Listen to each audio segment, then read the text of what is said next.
안녕하세요. 말씀을 품고 말씀을 살아내는 바이블 189 261번째 날, 오늘은 사무엘상 15장입니다. 앞선 13장과 14장에서 사울 왕이 조급함 때문에 스스로 번제를 드리는 잘못을 행하고 어리석은 맹세로 백성들까지 위험에 빠뜨리면서 영적인 민낯을 드러내는 모습을 봤는데요. 오늘 15장에서 하나님은 사울에게 한 번 더 기회를 주십니다. 그건 이스라엘의 오랜 숙적이었던 아말렉 족속을 쳐서 진멸하라는 거룩한 전쟁의 명령이었죠. 하지만 결론부터 말씀드리면 안타깝게도 이 전쟁은 사울의 몰락에 쐐기를 박는 치명적인 실패로 끝이 납니다. 전쟁에 졌다는 이야기는 아니에요. 전쟁에서는 승리를 거뒀거든요. 하지만 전쟁의 승리와는 별개로 사울이 하나님을 얼마나 대수롭지 않게 여기고 있었는지가 고스란히 드러났기 때문입니다. 먼저 1절부터 9절까지는 아말렉과의 전쟁을 승리로 이끄는 사울의 이야기인데요. 블레셋과의 전쟁이 끝나자 사무엘은 사울을 찾아와서 하나님의 엄중한 명령을 전합니다. 사무엘은 사울이 잘나서 왕이 된 것도 아니고 사울의 용맹무쌍으로 사람을 모아서 나라를 건설한 것도 아니라고, 하나님이 사울에게 기름을 부어서 왕으로 세우시지 않았냐고 이야기한 뒤에 그렇기 때문에 왕은 하나님의 말씀을 들으라고 이야기합니다. 이스라엘의 왕은 세상과 달리 하나님의 말씀 아래에 있는 존재라는 걸 분명히 한 거죠. 사무엘이 사울에게 전한 명령은 3절이에요. 지금 가서 아말렉을 쳐서 그들의 모든 소유를 남기지 말고 진멸하되 남녀와 소아와 젖먹는 아이와 우양과 낙타와 나귀를 죽이라 하셨나이다 하니, 아말렉이 어떤 민족입니까? 모세와 이스라엘 백성이 출애굽했을 때 광야를 헤매면서 지쳐있던 그 이스라엘의 뒤를 비겁하게 공격했던 악한 민족이었거든요. 하나님은 이스라엘의 왕으로 세워진 사울에게 이제 그 아말렉의 죄를 물어야 할 때가 왔다면서 모든 것을 남김없이 다 죽이는 헤렘의 전쟁을 선포하십니다. 이미 수차례 이야기했듯이 모든 것을 진멸하는 이 헤렘의 전쟁은요, 단순히 인간적인 기준으로 그 잔인함을 논할 수 있는 싸움이 아닙니다. 신의 심판을 대신 집행하는 고대의 전쟁이었고요. 그래서 신적인 전쟁을 의미합니다. 그래서 전리품도 절대 취하지 않잖아요. 이 싸움이 온전히 하나님께만 바쳐졌다는 거룩한 구별의 의미를 담고 있기 때문입니다. 하나님의 명령을 따라 사울은 21만 명의 대군을 이끌고 아말렉과의 전쟁을 압도적인 승리로 이끌게 됩니다. 문제는 그 승리 뒤에 사울의 행동이었어요. 8절과 9절을 보세요. 아말렉 사람의 왕 아각을 사로잡고 칼날로 그의 모든 백성을 진멸하였으되 사울과 백성이 아각과 그의 양과 소의 가장 좋은 것 또는 기름진 것과 어린 양과 모든 좋은 것을 남기고 진멸하기를 즐겨 아니하고 가치 없고 하찮은 것만 진멸하니라. 분명히 하나님은 사무엘 선지자를 통해서 사울에게 이 전쟁이 모든 것을 진멸하는 헤렘의 전쟁이라는 걸 선포하셨어요. 어떤 것도 사사로이 취하지 말라고도 말씀하셨습니다. 그런데 사울은 온전한 순종이 아니라 자기 좋은 대로 해석해서 결국엔 자기가 원하는 대로 행동합니다. 모두 진멸하라고 분명히 말씀하셨는데 아말렉의 왕 아각을 생포했다는 건 백성들 앞에서 이 전쟁을 승리로 이끈 왕으로서 자기가 얼마나 대단한지를 과시하려는 일종의 트로피였고요. 양과 소의 가장 좋은 것들은 욕심이 난 거죠. 그러니까 아까워서 남겨둔 거고요. 병들고 가치 없는 것들만 죽여서 하나님의 명령에 순종했다는 면피용으로 삼는 겁니다.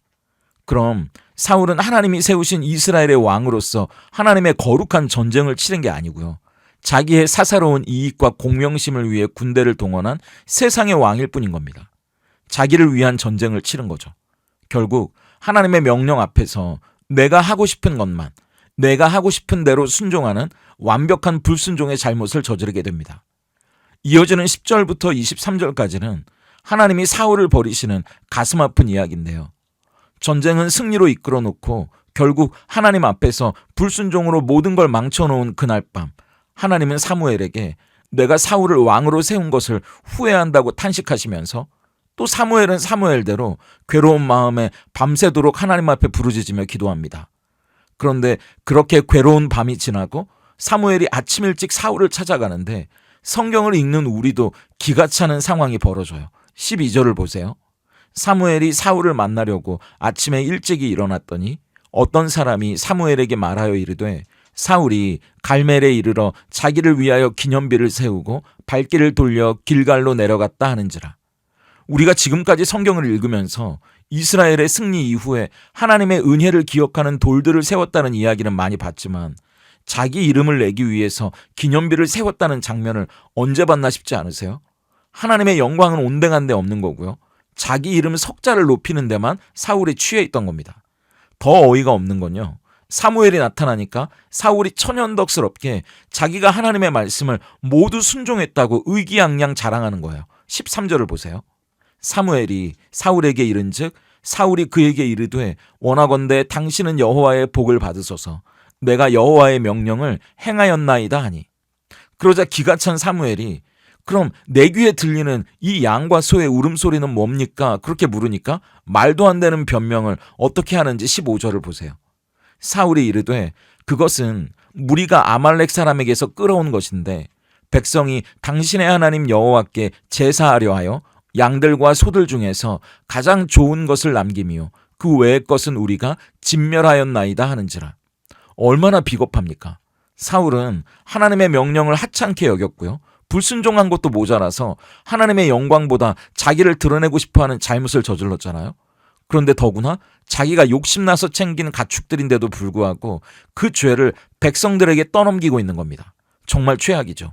결국 사무엘은 22절과 23절 하나님의 말씀을 이렇게 대신 전합니다.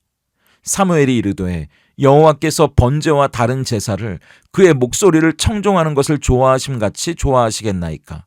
순종이 제사보다 낫고 듣는 것이 순양의 기름보다 나으니 이는 거역하는 것은 점치는 죄와 같고 완고한 것은 사신 우상에게 절하는 죄와 같음이라. 왕이 여호와의 말씀을 버렸으므로 여호와께서도 왕을 버려 왕이 되지 못하게 하셨나이다 하니 여기서 말하는 청종을 무조건 하나님의 명령에 따르는 절대 복종의 개념으로만 국한시켜서 명령 불복종으로만 생각하지는 마세요. 이 순종은 하나님과 맺는 모든 인격적인 관계 그 모두를 포함하는 더 큰 개념입니다. 하나님과 인격적인 관계가 없는 언약궤는 하나님의 임재의 상징이 아니라 그저 미신이나 부적에 불과한 거고요. 하나님과의 인격적인 관계, 그 만남에 기쁨이 없는 예배도 마찬가지예요. 하나님이 기뻐하지 않으신다는 겁니다. 우리를 향하신 하나님의 음성에 귀를 기울이는 그 마음, 그리고 그분과 맺어가는 인격적인 관계들을 하나님은 더 기뻐하신다는 사실을 기억하면서 서툴지만 어색하지만 하나님과의 그 친밀한 관계들을 쌓아가는 하루하루를 살아갈 수 있다면 좋겠습니다. 마지막 24절부터 35절까지는 사울의 거짓 회개와 최종적인 패위예요. 사무엘의 준엄한 꾸짖음 앞에서 사울은 다급하게 내가 범죄했다고 엎드러지지만 이어지는 24절을 보면 내가 백성을 두려워하여 그들의 말을 청종하였다면서 끝까지 남 탓을 합니다. 사울은 하나님을 두려워한 게 아니라 사람들의 인기를 잃어버릴까 봐 두려워한 거고요. 하나님의 말씀을 하찮게 여긴 겁니다. 그렇게 사무엘의 옷자락을 붙들면서까지 애원하다가 그 옷이 찢어지는데 사무엘이 그래도 다 소용없다고 이야기하니까 사울은 진짜 자기가 무서워하는 게 뭔지 자기도 모르게 자기 입으로 이렇게 이야기합니다. 30절을 세 번역으로 보세요. 사울이 간청하였다. 내가 죄를 지었습니다. 그러나 나의 백성 이스라엘과 백성의 장로들 앞에서 제발 나의 체면을 세워주시기 바랍니다. 나와 함께 가셔서 내가 예언자께서 섬기시는 주 하나님께 경배할 수 있도록 하여 주십시오. 사울에게 이스라엘 백성은 하나님의 백성이 아니라 자기 백성이고요. 사울의 관심은 하나님과의 관계를 회복하는 게 아니라 사람들 앞에서의 자기 체면이었다는 걸 보게 됩니다. 결국 늙은 선지자 사무엘이 직접 아말렉의 왕 아각을 칼로 찍어 쪼개면서 사울이 실패한 헤렘, 하나님의 심판을 완성하고 두 사람은 이제 영원히 결별하게 됩니다. 그렇다면 오늘 사무엘상 15장이 던지는 질문 앞에서 우리는 어떻게 삶으로 대답할 수 있을까요? 그 질문은 나는 내 실수와 실패 앞에서 무엇을 두려워하고 있습니까? 예요. 사울은 하나님의 엄중한 책망과 폐위 선고를 듣고도 하나님과 단절된 자기의 비참한 영적인 상태를 두려워한 게 아니라 사람들의 시선 그리고 장로들 앞에서 깎일 자기 체면만 신경을 쓰면서 사무엘의 옷자락을 붙잡고 제발 자기 체면만이라도 세워달라면서 비굴한 모습을 보여줍니다. 그런데 사순절을 보내고 있는 오늘 십자가 위에 예수님을 바라보세요. 온 우주의 왕이신 그분은 우리를 구원하시기 위해 십자가에서 발가벗겨지셨고요. 사람들의 침뱉음과 조롱을 당하면서 모든 체면과 자존심까지 완전히 버리지 않습니까? 하나님 아버지의 뜻에 순종하기 위해 그 끔찍한 수치도 기꺼이 짊어지셨죠. 그래서 그 십자가 앞에선 어떤 죄인도 알량한 자기 자존심, 자기 체면을 내세울 수 없는 거 아니겠어요?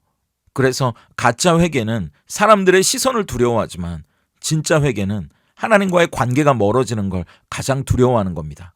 그래서 그 실수와 실패가 혹시 하나님과의 관계에 지장이 있지 않도록 더 하나님께 매달리게 되는 거죠. 사순절을 지나는 오늘 우리의 연약함과 실수 그리고 실패 앞에서 사람들에게 어떻게 보일까가 아니라 나를 위해 온갖 수치를 감당하신 그 예수님의 십자가 앞에 더 진실하고 정직하게 엎드리는 하나님과의 관계를 더 생명처럼 붙드는 저와 여러분이 될 수 있기를 소망합니다. 함께 기도하겠습니다. 우리의 중심을 보시며 인격적인 교제를 원하시는 하나님 감사합니다. 사울의 안타까운 실패처럼 우리도 겉으로는 예배하고 순종하는 척하지만 속으로는 나의 자랑과 탐욕을 좇아 살지는 않았는지 돌아봅니다. 혹시 우리 안에도 하나님의 말씀 앞에 이익이 되는 것만 골라 순종하고 내 자랑을 위한 기념비만 세우기 바빴던 교만이 있다면 이 시간 내려놓게 하시옵소서. 무엇보다 우리 실수와 잘못이 드러났을 때 하나님과의 관계가 끊어지는 것을 두려워하기보다 사람들의 시선과 내 체면이 깎이는 것을 더 무서워하지 않았으면 좋겠습니다. 사람들에게 내 실패가 어떻게 보일까 숨는 것이 아니라 상하고 통회하는 심령 그대로 주님 앞에 엎드리는 진짜 회개가 우리 안에 회복되게 하시옵소서. 그리하여 우리의 성공과 잘됨을 넘어서는 하나님과의 친밀한 교제, 인격적인 관계가 회복되는 진짜 신앙생활의 기쁨을 누리게 하시옵소서. 예수님의 이름으로 기도드립니다. 아멘.